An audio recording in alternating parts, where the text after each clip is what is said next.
So while we are waiting for people to come in, let me start briefly to introduce this special TIARA seminar for our Frank Xu. So Professor Frank Xu, as many people know him, as one of the activists that stands for green energy, but he's also a well-known theoretical astrophysicist. Among all his numerous honors, which I will mention some later on, he has a special contribution to the theory called density wave theory, which will be the subject he's going to talk about today. So this is a very special subject that he's been personally involved in for 60 years. And today I was reminded by Frank that this year labels the 101 birthday of Professor C.C. Lin, who was a mentor for Professor Xu. So this is important, especially for this month, to honor our very respectful Chinese astrophysicists who pioneered the theory of density wave at a time that there was not much connection between astronomy and applied math. So, and also I'd like to appreciate people's attendance today. We did not know that we were able to hold this special seminar until two days ago. So I appreciate everyone's participation on short notice. And so let me introduce Frank formally. Frank is a university professor emeritus of the University of California at Berkeley and San Diego. The title of university professor is a special one that only so far 35 people are able to get this honor. So for their special contribution. So in addition to that, people know Frank as a member of the U.S. National Academy of Sciences, the American Philosophical Society, a fellow of the American Academy of Arts and Sciences, a distinguished research fellow emeritus at Taiwan, Taiwan, and a senior fellow in the Institute for Advanced Study at City University, Hong Kong. So of course, he has many, many other honors for his dedication of many branches of intellectual contribution in astronomy and other areas. So let's welcome Professor Xu.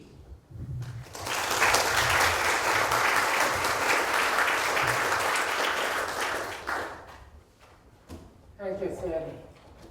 I'm here in Taiwan because every summer the Wu Jianqiong Education Foundation holds a science camp for the most promising seniors in high school and beginning college students. And they wanted a talk this year from me on mentorship as well as the more technical talk. And so I had some time to think about mentorship. As Sandy said, C.C. Lin was my mentor. And mentorship is extremely important, especially in doing research. As a college student, most of us have no idea what research is about. And to really learn how to do research, you cannot learn it from a textbook. But you have to do it at the feet of a master. And C.C. Lin was that for me, okay? I would not have a career today had it not been for C.C. Lin. Now, one of my students, there are actually two former students of mine. So this is an influence that transmits through the generations, okay? They are the grandchildren, scientific grandchildren, Sienna and Winkit, are the grandchildren. Some of them are students of their great-grandchildren. And one of my former students traced it backwards the other way. Who was C.C. Lin's mentor? Theodore von Karman, okay? Person who founded JPL. And before that, it goes all the way back until you get to Lavoisier. Lavoisier, if you took chemistry, is known as the father of chemistry. So that's the good news. The bad news is that he was beheaded in the aftermath of the French Revolution. So I tell my students when they get too enthusiastic, don't lose your head. Okay? Anyway, This is just an indication of the importance of mentorship in science, okay? So, the talk, I'll start with some background and motivation. As you can imagine, that's what happened.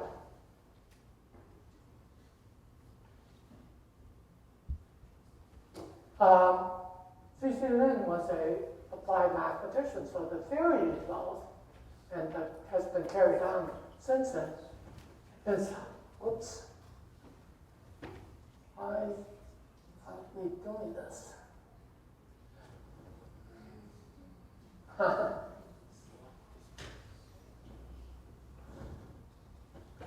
can I get out of this mode?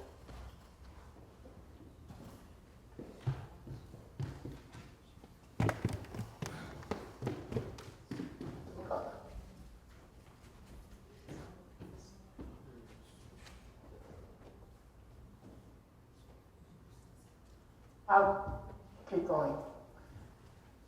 The theory that he started is highly mathematical, and as a consequence, many of the people that do it are highly mathematical. Now, most of you know that Asian scientists are very good at mathematics, so this has, in some quarters, become known as an Asian subject. Okay, I'm not going to talk about mathematics. I'll show you only two equations, which I think are important. Because I think it's often we who are good at mathematics use it as kind of a crutch, as if it were, a real explanation. It's not a real explanation. You should always find some way to explain it to normal people, without using mathematics. I think Feynman was especially good at that. He himself was a fantastic mathematician. But he never explained what he did in terms of mathematics. It's just one way of understanding it. And so I would like to convey to you this subject in a series of pictures. All these pictures can be found in an annual reviews article that I prepared in part to celebrate C.C. Lin's 100th birthday. So it came out last year, 2016. And you can find all the mathematics here. I'm just going to show the pictures to you and hope that you can get some flavor of what the ideas are like. So I'll do it in 5 sections. So first I give you the background and motivation. Is there a pointer? Is there a pointer? No. And I'll talk about the so-called linear theory, when the amplitudes are small, and the nonlinear theory. It turns out both are important because the amplitudes in the disk stars in a galaxy is small enough so that linear small amplitude theory, perturbation theory works.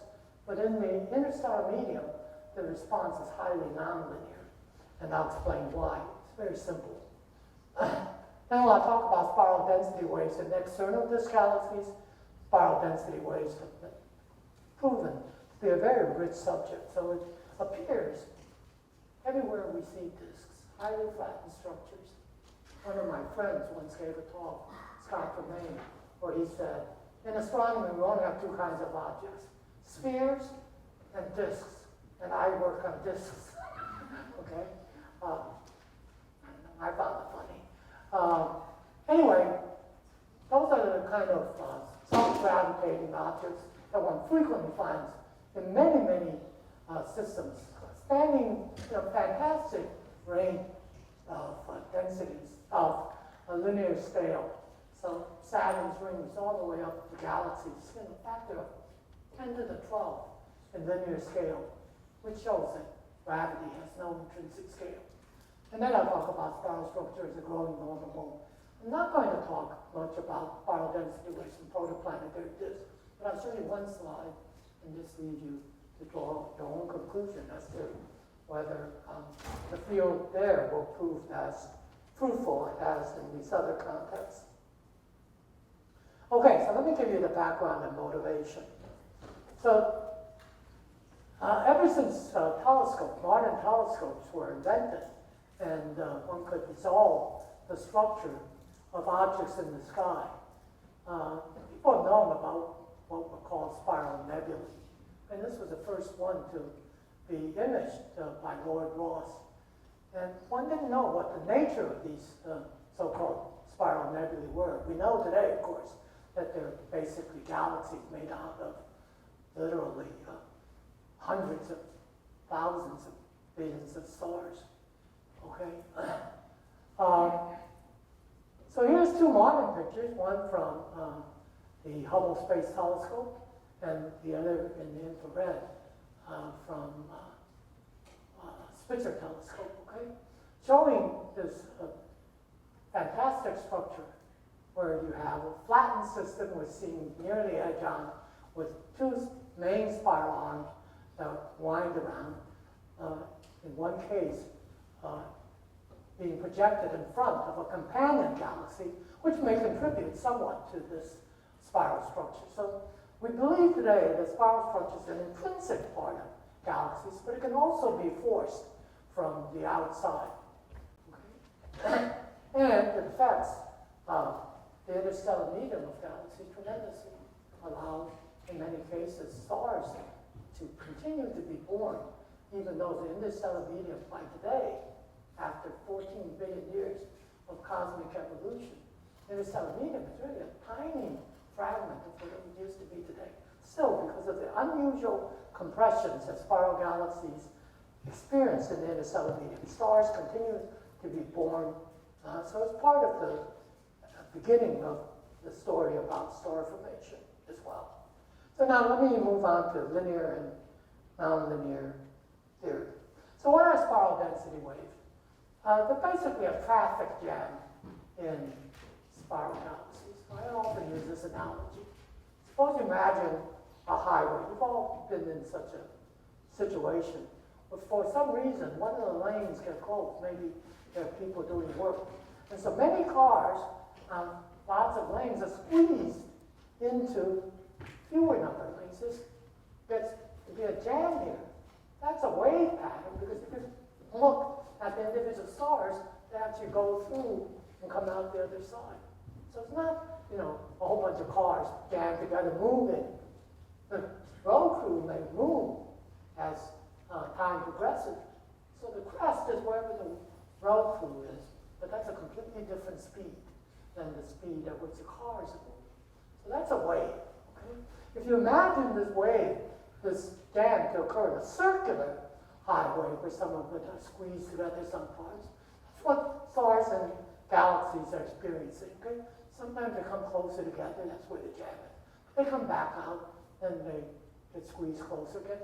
So that goes around and around, and it's not that much of an amplitude, maybe only 5%. But in the interstellar medium, it's so large as to give rise to shock waves. So you can say, how can 5% produce such a large response? Here's the surface density. This was one of C.C. Lynn's undergraduate students, Bill Roberts. He's kind of my younger brother at MIT. Showing a sudden shock wave, large compression factor of 10 or more in density compression. And he thought that this compression, this high increase in the density of the interstellar clouds as they move around the galaxy would trigger the formation of stars. So how can a 5% effect lead rise to such a nonlinear phenomenon? It's very simple. Most of you know about galaxies know that the basic rotation speed may be 200 kilometers per second, maybe a little more in a big galaxy like the Milky Way. What's 5% of 200 kilometers per second? It's 10 kilometers per second. But it's plus or minus. So there are some that are going minus 10 relative to the average, there's some that go plus 10. But the sound speed in the interstellar medium, even if you put in the magnetic field, cosmic rays, everything, is only maybe 8 kilometers per second. So you have gas that is has excursions of 20 kilometers per second, where there's no signal possible. If something's catching up, the guy in front has no way of knowing until they crash into each other. That's a shock wave. That's when, you have a traffic accident, right? If big trucks come through, they don't realize there's work being done. Bang! They hit them. That's the shock wave. It's as simple as that. Okay, so linear theory is applicable to the stars, with random speeds are typically 30, 40 kilometers per second. So they have a way of transmitting information more over their collisionless. They don't hit each other, they just go right past each other. So it's a linear theory there, but in the interstellar response, it's a highly nonlinear response. Now, the response is even more sophisticated than that, because since things are going around in circles, you can think of it as a combination of two motions. One is going around in circles, the other is moving inwards and outwards. That's like a harmonic oscillator. Okay? There's a force that pulls you sometimes out, sometimes in. You've all studied, how many of you have taken freshman physics? Everybody, right? You've all studied the linear harmonic oscillator. So you know one of the really interesting phenomena in such a study are resonances, right? Where you force things at the same frequency as the natural frequency of the oscillator. When you have a nonlinear oscillator, it's even more interesting. Not only are there resonances, which are integer powers of the basic frequency, but if you have a rational fraction, you can also be in resonance. These are called subharmonic resonances. You go half of the speed, normally that's nothing special in a linear oscillator, but in a nonlinear oscillator, okay, one where the spin constant is not exactly constant, for example, you can have additional resonances that are called subharmonic resonances. You're going to say, wow, doesn't that mean everything's in resonance is a rational number as close as you want to any number you convey? We've all learned that, right? So there must be an infinite number. Yes, but only some of them are important. So here's a calculation that one of my first students, Bill Roberts, and I did back in 1973. Well, we plotted, here's the forcing amplitude of the spiral density gradient as a function of a model in our galaxy. This is the radial distance from the galactic center. What is the minimum amplitude that you would need such that you would begin to produce a shock wave? At first, it's only at one place, but then you can have two shock waves, okay? Every time you get close to a rational number, that's a simple number like 1/2 or 1/3, okay, 1/4, there's a dip. You don't need as much forcing before things will bang into each other, okay? And so that can produce two forms where the linear theory would only predict one, or you might think it would produce more. But there's an even more interesting phenomenon, which is transition to chaos. Okay, now explain what that means. These are all, you've heard about them. I'm trying to explain it to you, what's going on in chaos theory, okay? In astronomy, we only know one mechanism for chaos, and that is essentially resonances. Okay, going through resonances, subharmonic resonances being one of them. Whether you talk about celestial mechanics, you talk about galactic domain, we only know one mechanism. Okay, that leads to chaos. Anyway, try to remember this when we get to. Anyway, here the flow is, basically flowing through the galaxy at a faster speed because matter is going faster than the wave speed. I forgot to say what this picture in the back here was. So, what is density wave theory without mathematics? It's the following. You can always go into a rotating frame of reference where stellar orbits are closed. Okay, if you stand in an inertial frame, they're not closed. That goes that pattern. But if you go into a rotating frame of reference, they can close, and in particular, they can close so it becomes an oval instead of a circle, okay? Because it's going in and out as you go around. And so if you, at different locations, you take that oval and you twist it a little bit, systematically as you go around, you form this two-armed spiral. That's a wave. In principle, can last forever, even though the galaxy is rotating differentially. However, if you really think about this, that's not quite right, because the frame that you need to go to rotate, to close this orbit, is a different pattern speed, different angular speed at different radii. So something has to make that frequency, effective frequency, the same.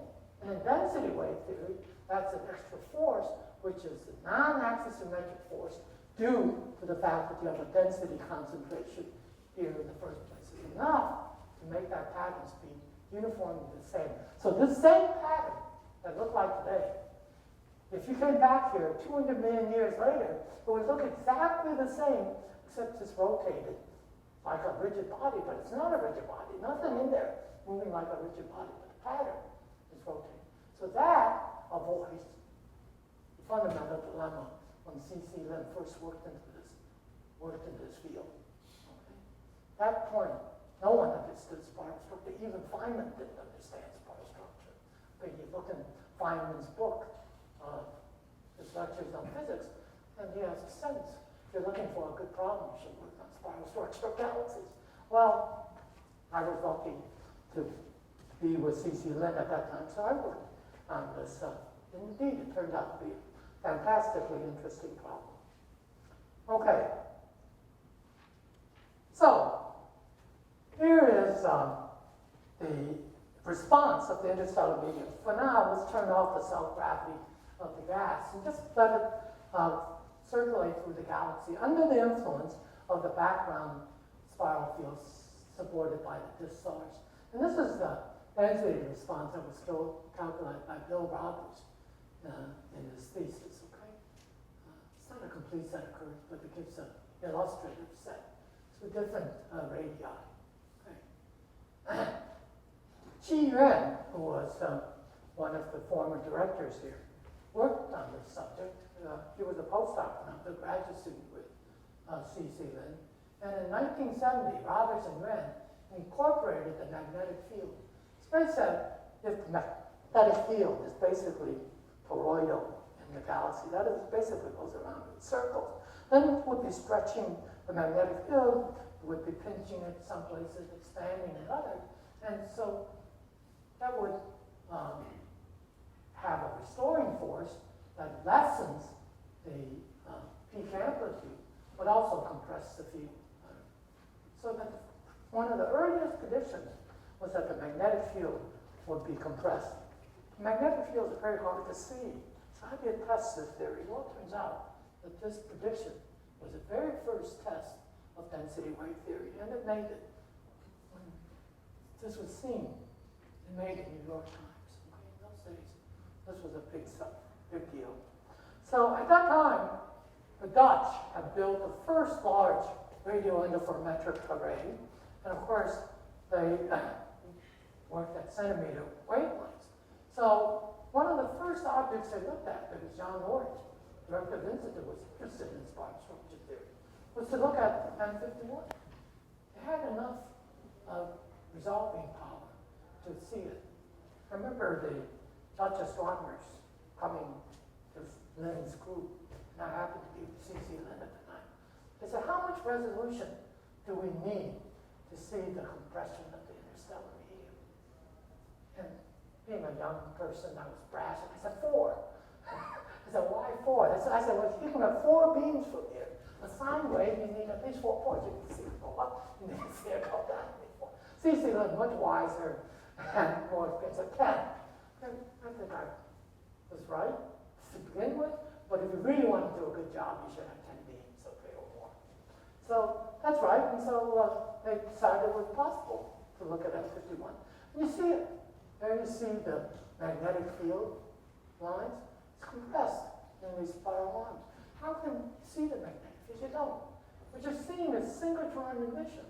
So these are cosmic rays spiraling in the magnetic field, okay? And if the magnetic field gets stronger, there's more emission. So you see more. Totally unexpected, okay? For us, the astronomers, the radio astronomers knew about this.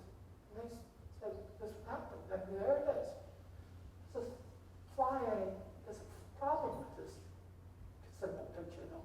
If you go through the synchrotron theory, you will find that the cosmic ray electrons get nothing other than be compressed in the horizontal direction.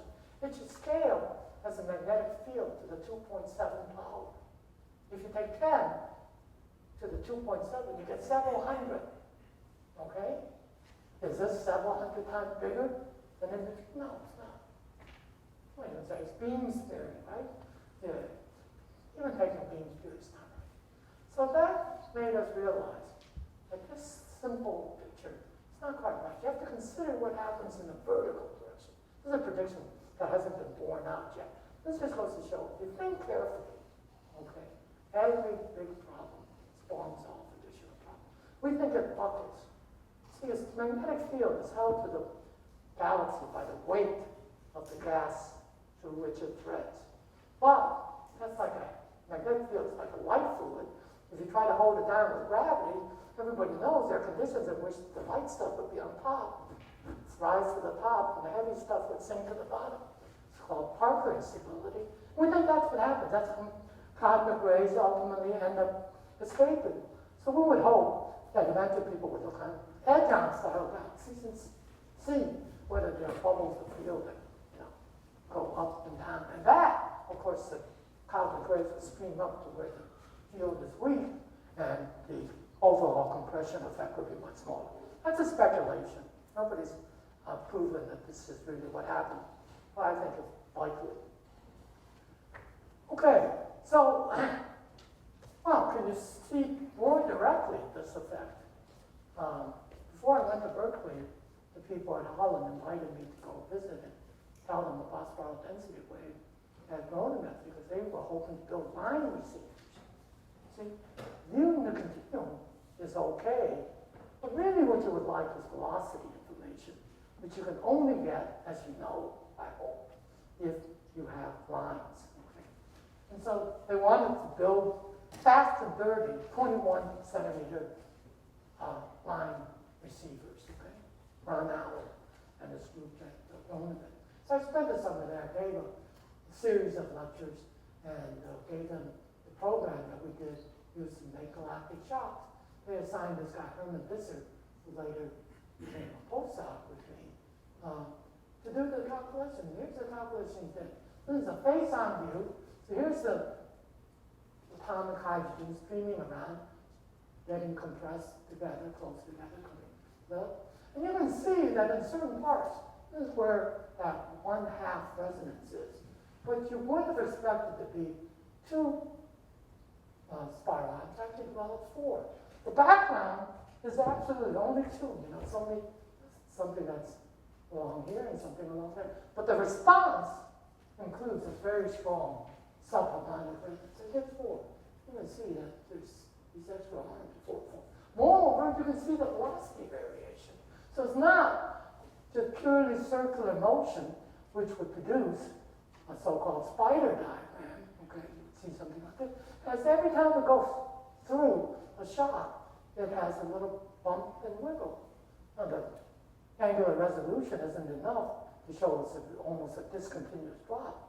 That's pretty good. Okay. You can see the light lines are the theory, the heavy lines are the data. You know, very good match between theory and data. So at this point, all the theorists, all the observers were convinced density wave theory is right.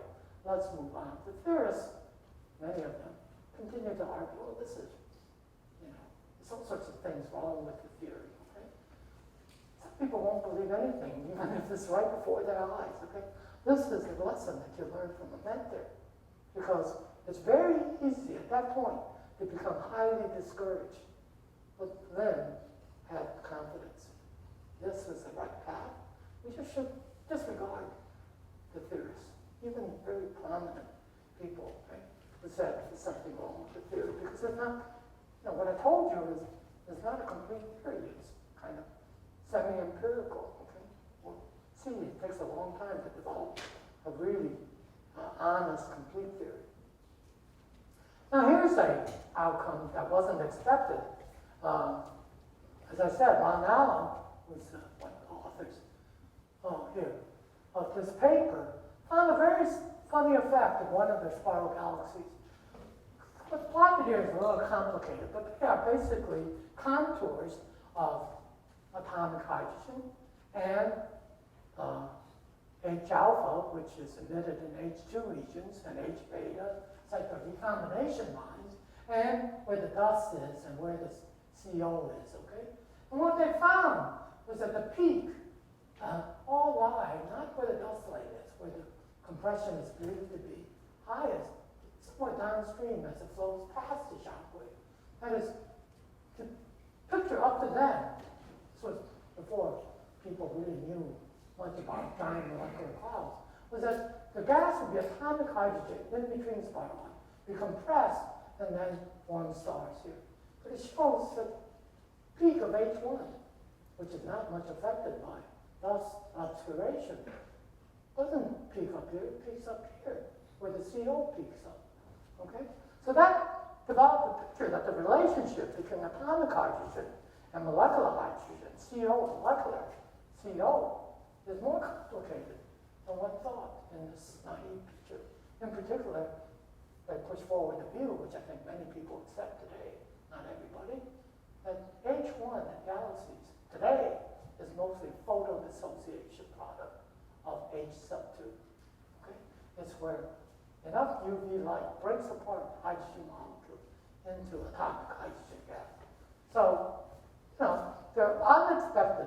That's the other thing you should be aware. There are unexpected triumphs and surprises in store if you do something from a first principle point of view. So those were the successes. Here's the first apparent failure of the theory. This was what the expected color gradients of the birth of stars across the spiral arms. If OB star formation is really triggered by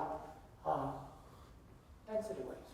And why do we think OB stars are triggered by density waves? It's because the lifetime of OB stars, especially old stars, is only 10 million years or less. B stars may be several tens of millions of years. That's short compared to the time it takes to go from one arm to the other.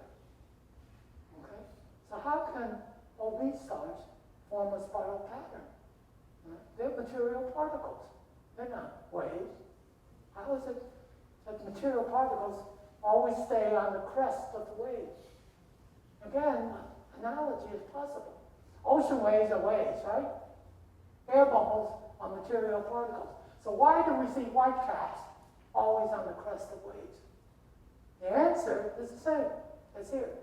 White caps, when they form, are air bubbles, but they form and burst on a short time compared to the time it takes them to get from one crest to the other. So when you look at the waves coming on the beach and you see the white caps, they're always on the crest of the waves. They're not between the crests. That's the same with OB stars. They're just born and supernova die at the crest of waves before they can move between the waves. So if you have that kind of picture, what do you expect? Well, stars become redder as they age. They start out red, very blue. So inside the corotation, you should expect the stars, OB stars, to give a blue color to the, where is this? You should expect the stars to be blue just after the maximum compression. As they age, you should see a blue to red progression because they're going faster than the wave. Outside corotation, they're going backwards. The wave is going faster than them. So relative to the wave, the stars seem to be going backwards. You should see blue on this side, and they should redden as you go across here. So astronomers looked for this. Didn't find it. First started at Berkeley, because I'm at Berkeley. I said, geez, done all these interesting calculations. Somebody should look at this problem. So Franz Schwarzweiser, I couldn't find it. Well, he claimed to find something, but it became very controversial. Okay? Until some people who worked on star formation said density waves have nothing to do with star formation. Okay? They just bring the cloud together, and you have more clouds, so you have more star formation. But in between, OB stars are also forming stars in between spiral arms. Well, if that's true, you should sometimes see supernovae of type 2 outside of spiral arms. You never see supernovae of type 2. That's how they're identified. They're usually associated with spiral arms, right? So they should blow up in between spirals. So something is wrong here. What's wrong? Temptation is to say theory is wrong, because theories are always speculating, right? No, the theories are wrong. What's wrong here? This was figured out by a graduate student at Berkeley, Rosa Gonzalez, who took one of these courses that I taught density wave theory at. And she wanted to solve this problem, so she worked with Jane Graham, who's an infrared astronomer at Berkeley. And here's what they realized. They realized if you look at OB stars, especially old stars, they form giant H2 regions. That's how you see them. You're not seeing the star, you're seeing the ionized gas that they produce because they have huge outpourings of ultraviolet light. That ionized gas reaches an equilibrium where the ionizations that removed it are balanced by recombinations that go down. As they jump through hydrogen at the levels, they produce H beta, H alpha, etc., all the emission line. So you're badly contaminated by those lines. You're not seeing the true color of the stars. If you look at an H2 region, once you've seen one, basically you've seen them all.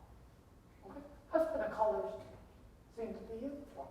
So they said, don't look at where the spiral structure is prominent, look where there are no large H2 regions. Now, totally contrary to what you would do as an observer. So you would never do it unless you take a course from materials. It's a cheaper course. But you did. So instead of looking here where there are large H2 regions, you looked over here where there are only B stars, no old stars. And the other thing you have to correct for is dust. Dust, as we know, reddens starlight. So you have to do a dust-independent correction to find the true colors. And here's what they found. There's a steep and color gradient as you go across the arm, where it's highly blue, and where the stars are, and then they redden, and then they come up again in the next arm.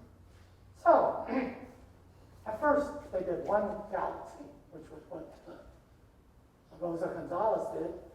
In several years, she formed her own group in Mexico, and they looked at more than a dozen such galaxies. By then, she had gotten married, so in Spanish tradition, she acquired 2 names. They actually have multiple names, okay? And they've now studied more than 13 normal and spiral galaxies. And they found color gradients in 10 cases. Now, here's the bonus. In 10 cases, they found color gradients in 10 cases. And in some cases, 9 of them, the pattern actually causes corotation. And they see a reversal in the sign of the color gradient. So inside where it's going down. So now they're able to determine the pattern speed empirically. Fantastic. Very little theory required except the basic concept. So that's the new frontier, okay? It's a laboratory to study star formation. What is density waves in that analogy? It's like a mass spectrometer. You see, there are effects too small to be seen, like isotopes of elements. You need a mass spectrometer to separate the things. When you need light, you need a good spectroscope to separate it, the stuff at different frequencies. This is a spectrometer. Things are flowing past, and it allows you to separate in distance, substituting for time. What's happening as a function of time and so on. Fantastic tool if people use this properly. So this is just beginning. Okay, here's another big puzzle that arose when people started taking deep photographs and infrared. These are K-band images and optical images, okay? Typically in blue light. So here's a galaxy, one of these galaxies where the spiral pattern looks very messy. It's like, this doesn't look anything like the classical grand design spiral density wave theory. But when you look at the infrared, here you're looking at a mess, okay? All sorts of stars, H2 regions contributing. If you look at what the disk stars are doing, look at K-band. You're looking at mostly K-giants, okay? And they form beautiful grand two-arm spiral grand design, just like linear density wave presupposes there is. Many galaxies are like this, okay? There could be grand design in optical, there will be grand design in infrared, but they can be flocculent, totally chaotic looking in the optical, and yet be grand design. This is the controlling factor, we think, in galaxies. So this is showing that you can have chaotic phenomena arise with regular forcing. So before that, there were two camps, and still there are two camps, okay? One kid can tell you there are two camps in this problem. Some people say, well, when you have chaos, it means that chaos and chaotic influences are at work. You have random forces, supernovae going off, turbulence going on, all sorts of things. Well, that's true, give up, right? Because we can't calculate everything. It's not a theory, it's just an attitude. The theory, the dangerous thing to say is, no, you can have chaotic response when the forcing is regular. That's the whole trend of modern chaos theory. So why is there this chaotic response? I'll give you a simple explanation of what chaos is. Remember resonances? Having overlapping resonances, okay, where two effects are important. So, I forgot to mention when I showed you that diagram, at finite amplitude, infinitesimal resonances have zero width. Okay, so you actually have to be exactly at that frequency or you're not in resonance. But when the amplitudes are finite in a nonlinear oscillator, they broaden. So if I have two resonances, they can overlap. When you have overlapping resonances, it's like having two bosses. What do I mean by having two bosses? Well, there's one boss that says, Sandy, you must go forward 2 steps, and take 3 steps backwards, 2 steps forward. You have another boss, okay, Paul Holt says, no, Sandy, you must go sideways, all right? Take 4 steps this way, you hop, and then come back this way. That's not a problem. You can obey either boss, but if they overlap, then you're trying to do this, while you're also trying to do this. What happens? You go crazy. That's chaos. As simple as that. That's how chaos works in astronomy with overlapping resonance. It's why the solar system is not, as Newton thought, perfect mechanical clock. Things can go crazy. There are too many bosses. There's another way. The sun, there's Jupiter, there's Saturn. You go crazy.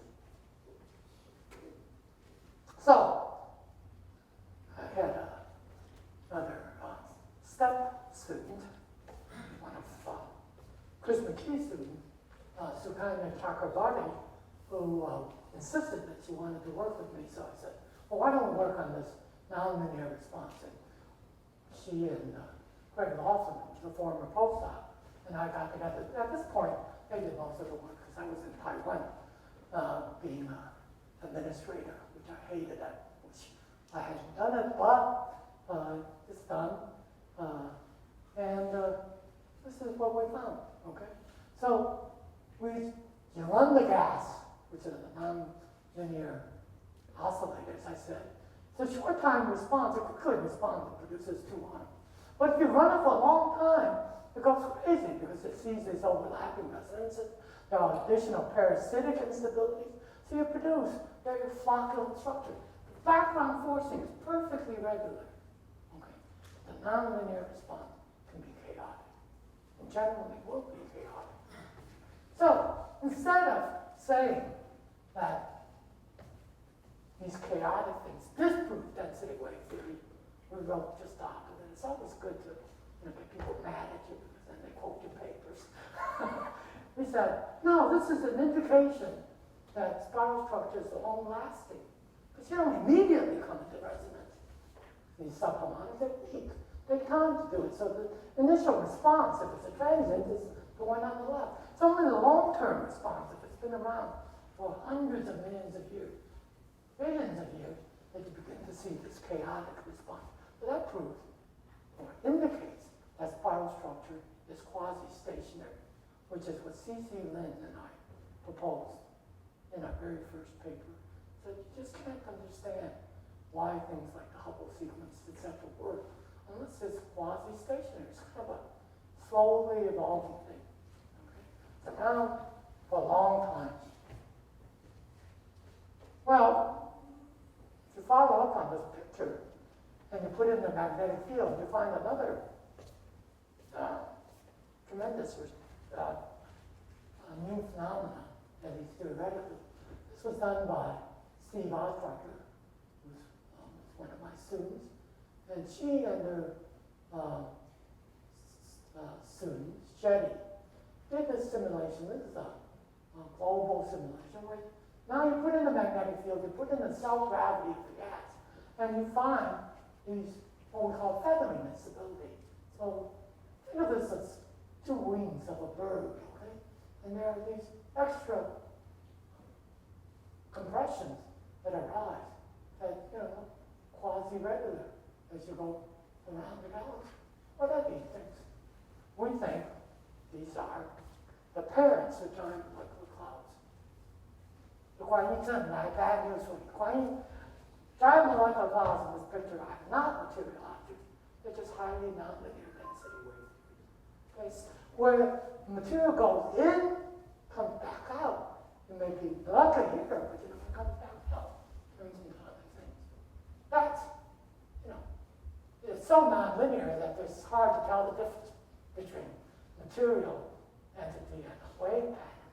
But if you went outside or you looked a long time, you'd always see the giant molecular clouds on the crests of waves, just like obese. They're really, a marker for where the crest of the wave is.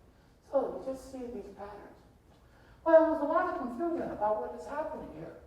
Is this thing, transient instability, an artifact of boundary condition, or is this something that is generic? Well, if you take a look at the picture of MO101, you can see these things. These things may have 10 to the 7 solar masses, so it's bigger than a typical giant molecular cloud, complex of giant molecular cloud. And these scales are. So, when I got to San Diego and had my last graduate student, I said, kid, this is a good problem to work on. Why don't you see if you can analyze this instability as a parasitic instability? So what do I mean by that? I mean by a mathematical analysis similar to what is done in Big Bang theory. There's a Big Bang, there's time evolution, but then there's substructure that develops because of other instabilities, other than inflation and other things, right? That's what a lot of people do. Can you do this here in a steady flow pattern and then see whether there are parasitic instabilities that involve the self-gravity of the gas and the magnetic field? So Kit did this analysis, very hard. But it's very good. And here it is. Okay, so to do this analysis, adopt the spiral coordinates, okay? So instead of taking circular direction as one coordinate, the radial coordinate as other, you take the locus of potential maximum as one coordinate, a long spiral line, and then you take the perpendicular distance, which is almost radial distance, but not quite, as the other direction.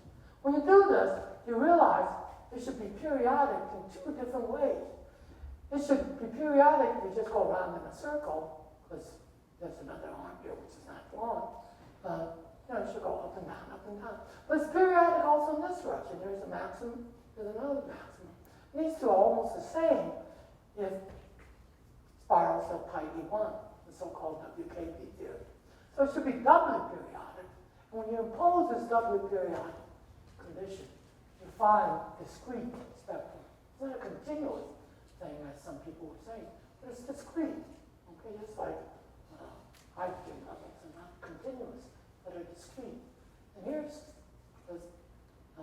Kitt's extrapolation of what happens in linear instability calculations. They grow exponentially in time, so if you wait long enough, you think this is plotted in this, where you straighten out the spiral on a straight line and go in this direction, this distance along the spiral. So basically this is wrapped in a spiral, but that would be too hard to look at. This is what happens to the field lines, is what happens. The density at first, it's just what you see in Venn and Roberts kind of calculations, except you put in the self-gravity of the gas. And then in time, it breaks up, and And there's a characteristic spacing along here that was otherwise completely not understood.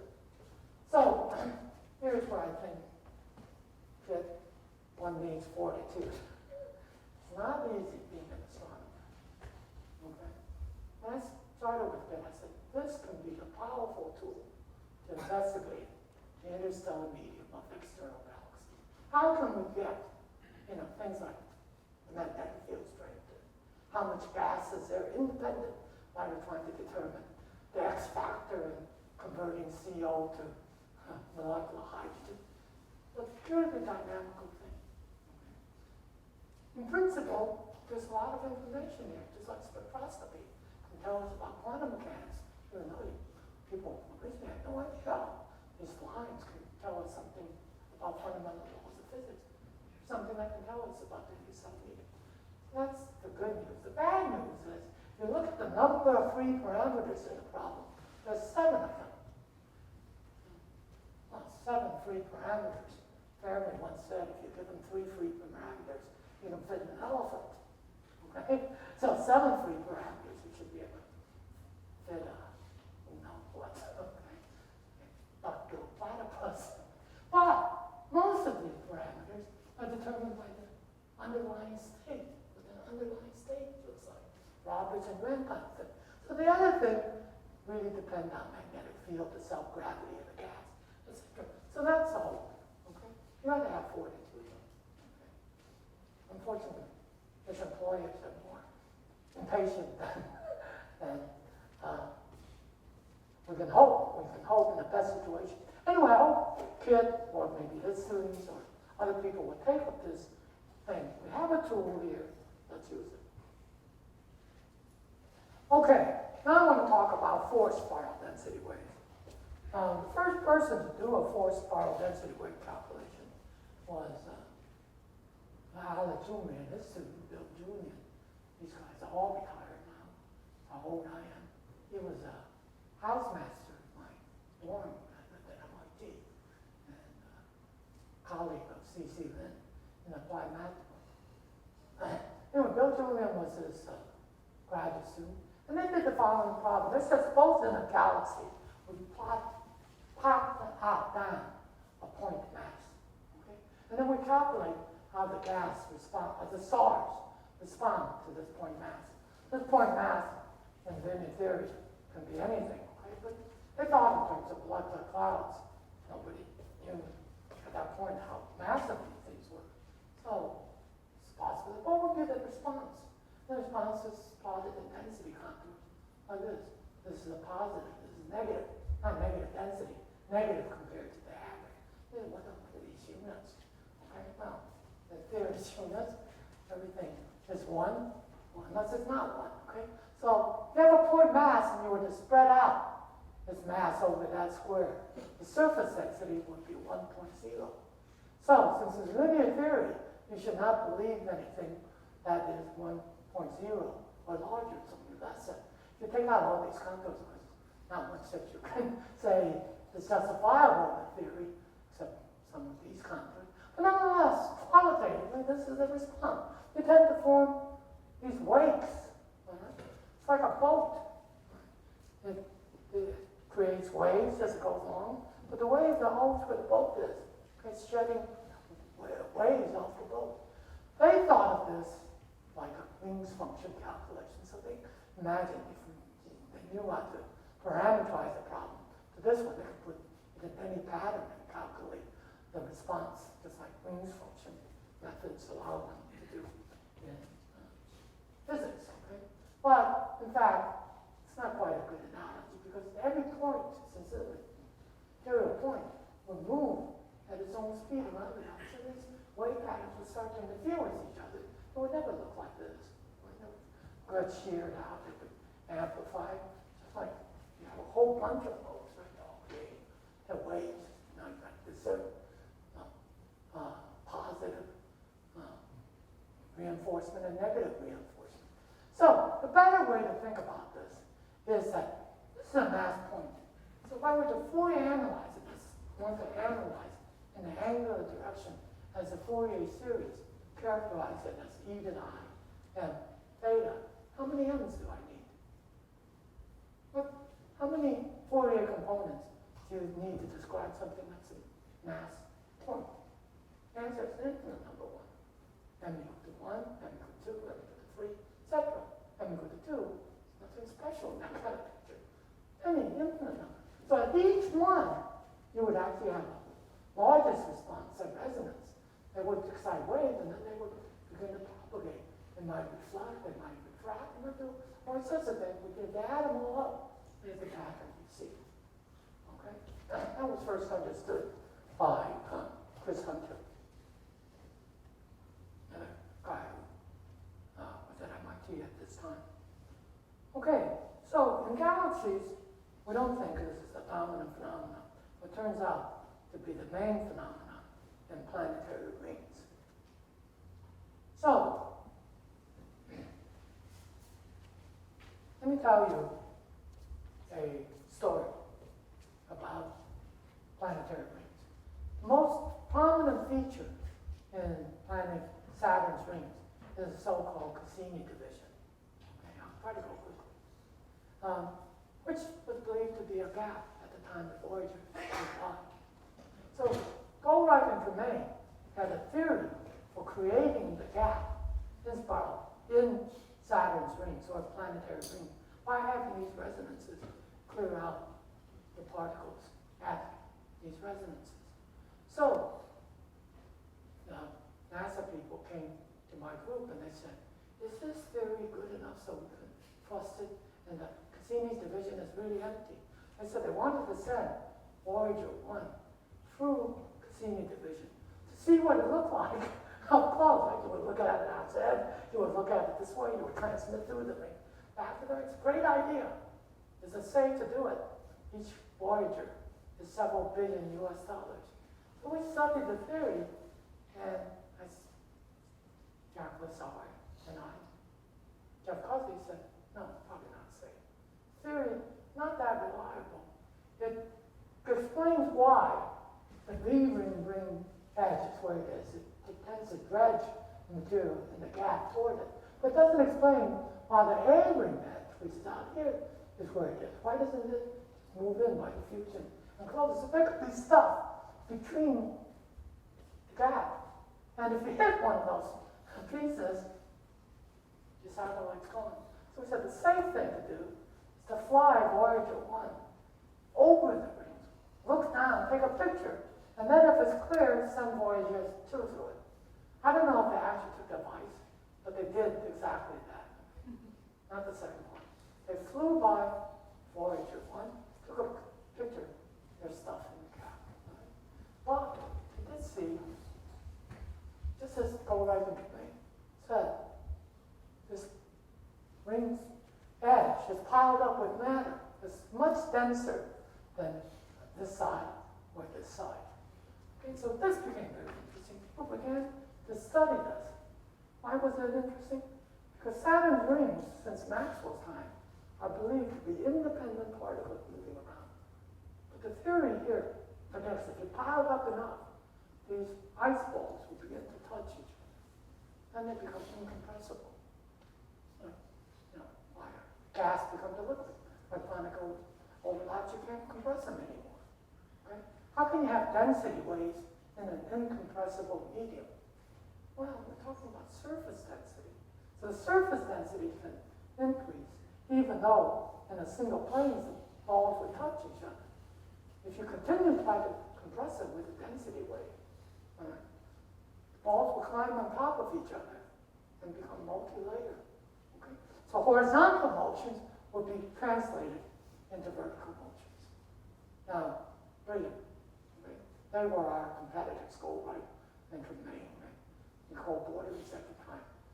This was absolutely brilliant. So they wrote, we expect there to be vertical motions near the edge of the B-ring, where things would jump up in the air, just like waves when they pound on the beach. They hit a rock, boom, the horizontal motion get translated into vertical motion.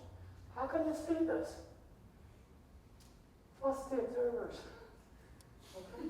The theorists say something that sounds crazy, that work very hard to prove you wrong, and if you're right, to prove you right. So this is exactly what happened. So every so often, the ring plane goes edge on compared to the Earth and the Sun. So we're looking at it from the Earth typically. And they go edge on, you know, the Sun is very low in the horizon of the ring. So if you have something stand up, it casts a very long shadow. You see these shadows? See that? Looks like the Manhattan skyline, right? Or Taipei skyline. You come back, because this is done by Cassini, come back and look at it again, the shadows are there, but you know, where the Empire State Building's been replaced by Taipei 101. It changes all the time. There's just these waves jumping up and down. Prediction. You can't actually calculate this in detail. Very hard calculation. This beautiful qualitative prediction turned out to be right. Okay, I have to go quickly because I'm at the end of my allotted time. I hope it's been interesting. What do I do here?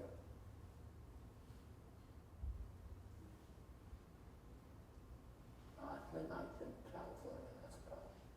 Okay, so before, so when Voyager 1 flew by the rings and scanned it from the bottom, you could see the spiral density waves, not where right hand remain, but there's lots of rings, there's lots of modes. They can cause their dendrite resonance, and these are Lagrange waves. So there's a theory that's worked out, and a simple version of that theory was done by Chia-Chiao and myself. So this is prediction of linear theory. This is what you might expect is a displacement of ring particles. There will be density concentrations, and here's what the nonlinear theory predicts, okay? And here's what, if you put damping, so collisions are not elastic, they tend to damp out the wave. So, how do you calculate, you know, what the damping rate is? If you really believe it, you'll be willing to just try to calculate it. So, I have a friend, Lynn and I, we used to play tennis, and then we'd have a lot of balls that you can't use. So Lynn took these balls, injected water in them, put them in his freezer to make ice balls, then peeled off the tennis ball, put it on a pendulum to cross them at very low speeds, characteristic of what balls would meet each other at inside his rings, and they're not perfectly elastic, they don't bounce all the way back. So Lynn gave me what's called a coefficient of resolution. We figured out the theory to make this calculation, and the damping rate that we predicted. So, can we see this? Answer, yes. Here's a region in Saturn's rings where a moon goes around 3 times, or every 5 times, the ring particle will orbit around. So that's a resonance. And there's actually 2 sets of waves. This is a bending wave because the moon's orbit is inclined. Sometimes it pulls it up, sometimes it pulls it down. Sometimes you from a sheet, you wave it like this. It propagates down the sheet like a flag waving in the wind. So when the sun comes, sometimes it creates shadow because the peaks are too high, so it creates a dark shadow. Sometimes you illuminate it. The sun's actually over here, and you see the hillsides illuminated. So it's over here, it's propagating away, characteristic wave. Here's the density wave. So in addition, it creates this horizontal dispersion. They propagate another one. And said this is a discovery. Worked out the theory for the bending waves. Everything's fine. So why are they split? No. They should be at the same place. The head of the wave. Because it says 5 and 3. Not quite. Because these oscillations are slightly different if they have a non-spherical planet. In quantum mechanics, it's called breaking the degeneracy. In classical mechanics, you break the degeneracy. So it splits them, and they don't interfere with each other. Oh, really nice stuff. Anyways, here's what's seen. Okay? There's a ramp up, probably because the density is higher here. There's been some correction. It's resonant. Then it begins to decay. It decays faster in theoretical calculation.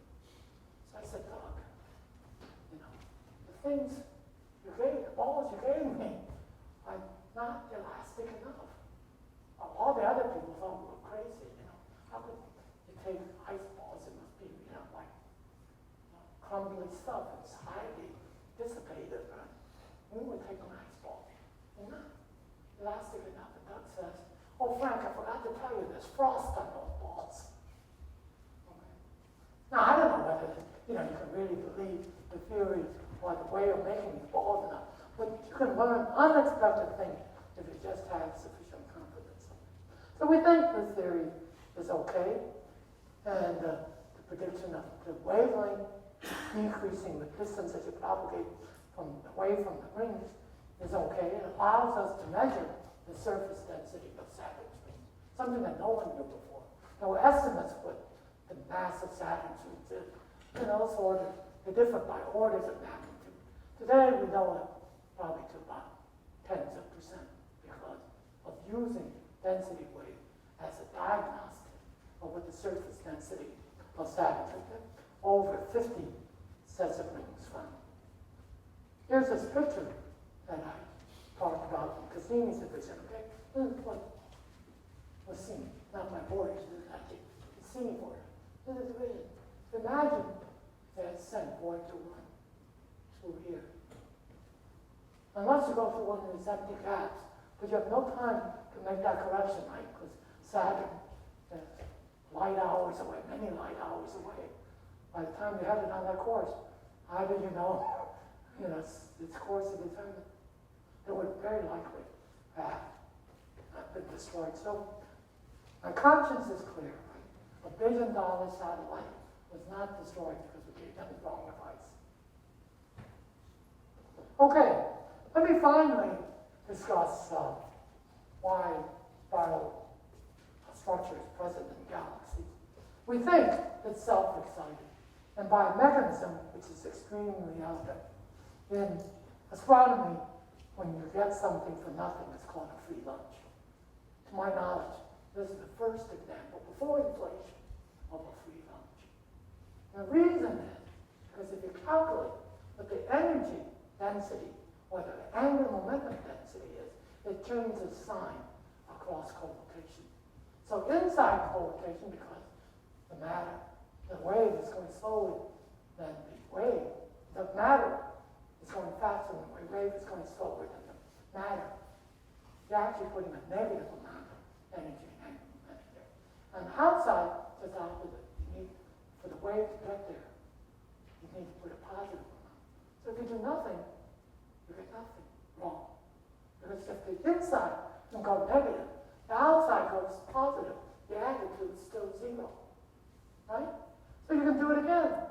Double it. Positive, negative, more wave. That's something for nothing. In fact, we think that's what the universe is. Everything, we think there's a lot, but actually if you calculate everything, it's exactly 0. What's the total electric charge? Not a lot of electrons, a lot of protons, they add them together, 0. Right? Lots of things. Why are they 0? Because they came out of nothing. Even before there was space and time. These are beautiful ideas. This was the first example of that kind of idea. Okay? So the guy who worked this out was another Chinese astronomer from Hong Kong who worked with C.C. Lin. And his name was James Mark. And he drew this picture. So you had, turns out spiral waves are 2 branches. That's what's called long waves and short waves. The long waves propagate outwards, and then when they hit corotation, they transmit a wave and they reflect a wave. So if they transmit, say, -1 unit here, transmits +1, then to have conservation of energy and angular momentum, you must reflect -2. Okay? Just work it out. So every time, if this could come back, you start out at 1, you get 2, you have 2 coming back, you get 4. Similarly here, you just keep transmitting. You have something for nothing. But how do you know it'll come back in phase? If it come back, instead of adding coherently, you get -2, maybe it'll cancel it out. You get 0. These are waves. So you have to do this problem. And when you do this kind of problem, even in classical mechanics, you get quantization. Okay? If you work it out with WKB theory, it explains both. Quantization is not unique to quantum mechanics. Here it is. Quantum mechanics have practically nothing to do with spiral galaxies, but you get the same quantization relation. What you need is an integer number of wavelength between where you're reflecting things in the inside and where you transmit things across the corotation. It actually adds a half. And typically, in a quantum mechanical oscillator, you get a half pi on each side. So you get a quarter wave on each side, and you get, n plus a half times 2 pi. That's usually called ground state energy. The same thing is true here, right? You get a discrete set of modes characterized by a principal quantum number, which goes from 0, 1, 2, etc. And they said, this is a fundamental mode. So here's the excess density, right? And you have a whole bunch of them. Now, what's the growth rate? Well, it depends how long it takes the waves to propagate. It's called group velocity propagation time.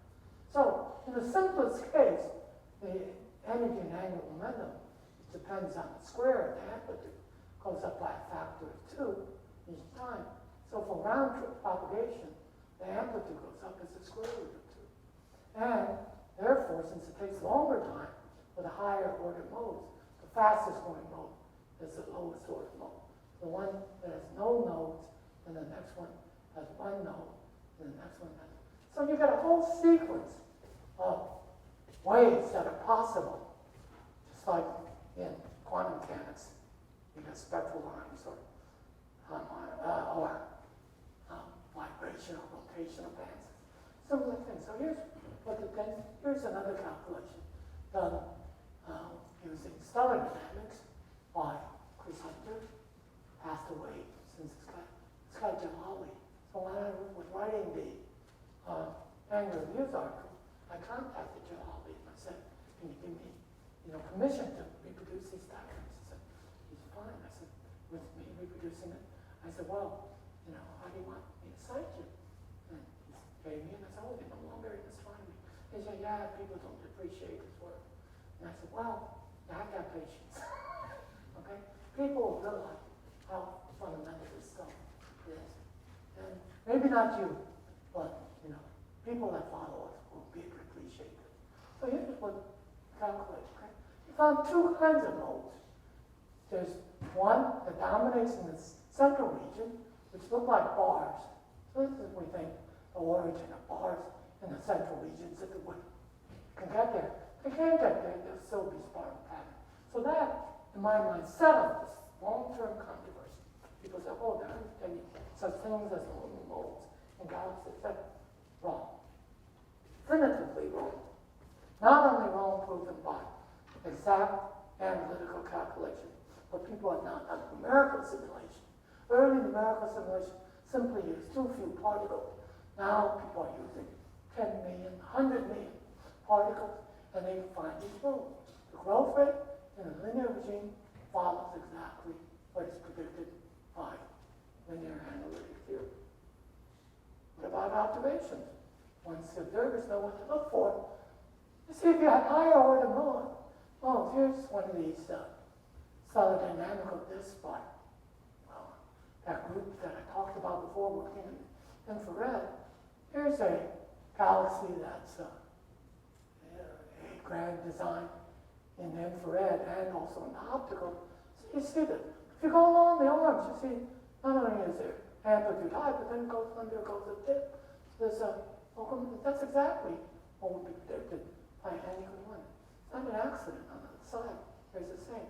So here's an m equal to 2, n equal to 1. That's for a grand design spiral galaxy. Here it is for a flocculent galaxy. You can see in the infrared. Same thing. That's very hard to understand, except with modal theory. Okay? How you can oscillate like that and have such a beautiful pattern. So, you can never prove anything in empirical science. You can only eliminate all the competitors. At this point, I'll say all the competitors are eliminated. So we'll eliminate density wave theory then, probably really lack any understanding. Okay, so let me just show you one final picture. This is what Alma recently found. This made big news of a protoplanetary disk. I believe people at ASIAA are involved with this image. Maybe not. Here it is. If I didn't tell you what this was, I don't think you could tell me what this object was. Is it a galaxy? Is it a planetary ring? It's actually a protoplanetary disk. This is an environment under which planets are made. So, what information is there in that picture other than the picture? Astronomy should not just be talking about taking beautiful pictures and think we have understanding. It's about understanding what physics is going, what is the science going on. That's why we do science, not to get answers, is to illuminate our own understanding of nature. So let me finish with a little message about the importance of mentorship and research. So, if you get a good mentor, that person can put you on a problem that's really rich. And I was very fortunate I got such a mentor. So although I spent time doing many other things, spiral density wave theory is the subject which I feel is the longest lasting of any of my contributions. Something that I come back periodically to work off and on, simply because there's some make discoveries, and experienced people to understand what's going on. So it's that kind of thing, taking that kind of study.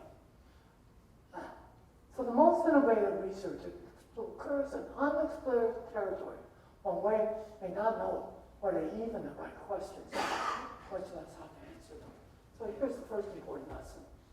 The most important thing that you can learn in college or in graduate school is not how to answer questions. It's not how to take tests.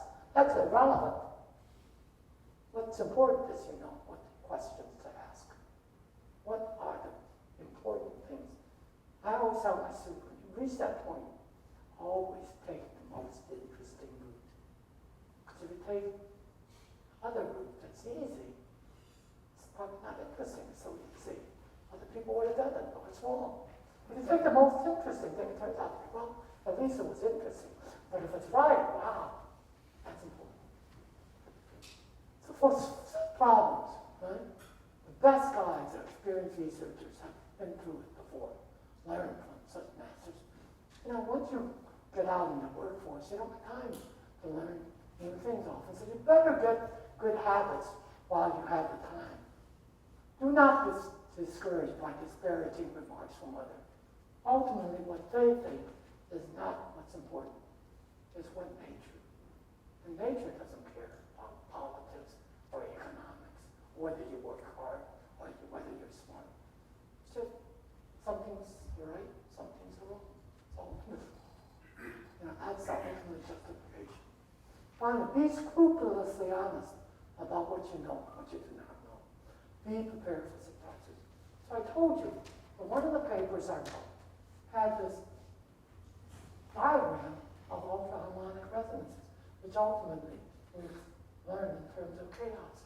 That paper was written before chaos theory was invented. So had we a little more faith and simply worked a little harder to understand this instead of just getting a paper through the referee and saying, well, that's it, we've shown all sorts of interesting things. And really had faith, worked on it. We could have invented chaos theory. Maybe we were not smart enough. At least you wouldn't have. So be scrupulously honest. Really be honest about what you know and what you don't know. Be prepared for surprise. Practice humility. This is not for Asian audiences. You're all very humble, okay? But it's a good idea not to think that you too highly of yourself. Welcome difficulties. If the problem is easy, it's probably not that important, but it would have been solved before. So instead of, when you reach a difficult point, you say, oh, this is too difficult. Welcome it as an opportunity. You can learn something. Maybe other people know it, and you have learned what others know. But if they don't know it, you have a chance to learn something which nobody knows.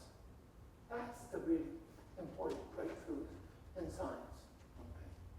And be open to how progress in your field might impact other fields and vice versa. We separate things into disciplinary boundaries. Those are artificial inventions of human civilization. This nature, chemistry and physics and electrical engineering counts as one subject. Or, art, music, all part of nature. Don't box yourself in by defining yourself too narrowly. Don't let your teachers